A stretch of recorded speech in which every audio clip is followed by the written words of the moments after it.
ہم نا کئی دفعہ رد عمل کے طور پر بھی سخت ہو جاتے ہیں. خواجہ نظام الدین صاحب محبوب الہی رحمۃ اللہ علیہ کے ایک مرید نے آ کے کہا تھا حضور بڑی ہو گئی, بڑا درگزر ہو گیا, بڑی درویشی ہو گئی, بڑی معافی ہو گئی. اب جو ہمارے رستے میں کانٹے بچھائے گا ہم بھی اس کے رستے میں کانٹے بچھائیں گے. عبید کا جواب پتھر سے. اب جو ایک کرے گا وہ 10 سنے گا. اب جناب ہمیں بھی بڑا کچھ آتا ہے, ایک سکھ تے پکڑا کو آر گندہ لسی اور بھی بوٹیاں جاننے ہیں, ہمیں بھی پتہ ہے ساری چیزوں کا, تو ہم سارا کچھ کر لیں گے. اب آپ دیکھیے گا اب جو کانٹے بچھائے گا اس کے رستے میں ہم بھی کانٹے بچھائیں گے. تو بڑے غصے سے باتیں کر رہا تھا تو خواجہ صاحب سن کے ہنس رہے تھے. یہ وزادار ہونے کی علامت ہوتی ہے کہ کوئی بڑا جلال کر رہا ہو اور آپ کی طبیعت میں ٹھہراؤ ہو, کوئی بڑی الجھی باتیں کر رہا ہو پر آپ کا مزاج سلجھا ہوا ہو. وہ باتیں کر رہا تھا خواجہ صاحب زیر لب مسکراتے جا رہے ہیں, مسکراتے جا رہے ہیں, مسکراتے جا رہے ہیں. خواجہ صاحب جب وہ پوری طرح بات سنا لی تو بٹھایا, تھپکی دے کے کہنے لگے پتر آدھے اس نے تیرے رستے میں کانٹے بچھائے, پھر آدھی سڑک پہ تو نے اس کے رستے میں کانٹے بچھا دیے, تو سڑک تو ساری کانٹوں سے بھر گئی.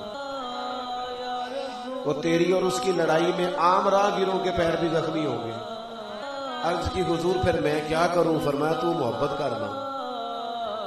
کیا مانا؟ فرمایا وہ کانٹے بٹھاتا جائے تو کانٹے اٹھاتا جا, تو اٹھاتا جا. اسے کیا چل یار ٹھیک ہے, جتن جتن تے ہر کوئی کھیڑے, جتن تے سارے میدان میں جیتنے کے لیے اترتے ہیں نا.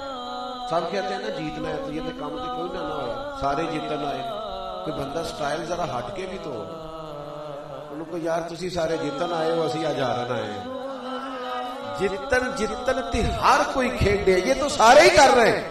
اوے جتن تے ہر کوئی کھیڈے, تو ہارن کھیڈ فقیرا, کیونکہ جتن دا مل کوڈی پیندا ہی, ہارن دا مل ہیرا. تو کیا یار ہارنا ہے میں نے, اس لیے کہ ہم پیار والے لوگ ہیں, ہمارا لہجہ پیار والا, ہمارا انداز پیار والا, ہمارا لب و لہجہ محبت والا.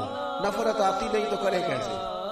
نفرت وہ دیکھے نا, کوئی بندہ کسی سے کہتا ہے یار 10,000 ہے دے دے, تو اس کے پاس ہوگا تو دے گا نا. جس کے پاس نفرت ہوگی وہ کرے گا نا, جس کے پاس ہے ہی نہیں وہ کیسے کرے گا؟